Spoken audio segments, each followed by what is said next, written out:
Sapul ka dyan. Kim, may pinatatamaan nga ba sa kanyang post? Say mo, Paulo. I've seen a lot of change, been through a lot of pain.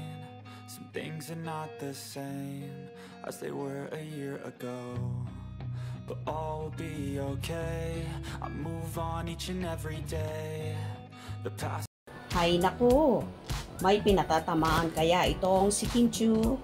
Yan ang tanong ng netizens at diehard fanay ni Chinita Princess matapos ang kanyang recent Instagram post kung saan nagpa-aura siya ng todo.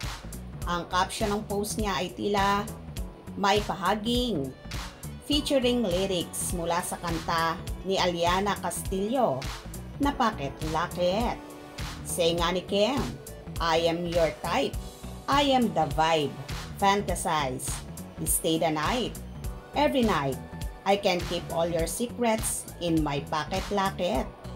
Sinamahan pa ito ng black heart lock at key emoji, kaya naman biglang naguluhan at nanghula ang kanya mga fans kung may tinutukoy ba si Kim sa cryptic post na ito.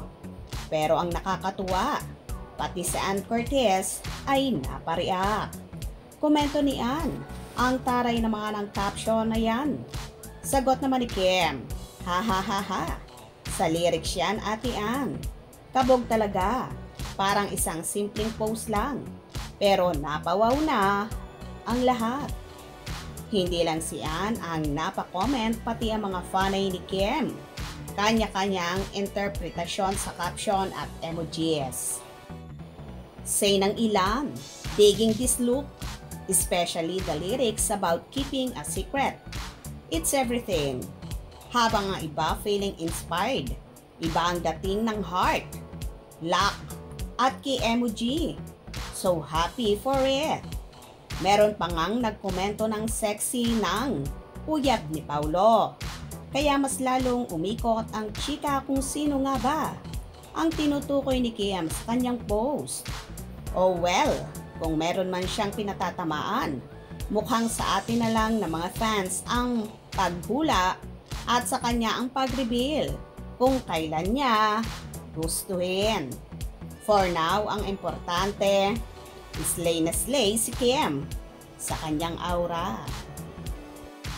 Kaloka talaga ang simpleng post ng TV host actress at nagkagulo na ang lahat, lalong higit ang kanilang mga tagahanga. Ano naman kaya ang magiging reaction dito ng napapabalitang kasintahan ng dalaga na si Paulo Avellino?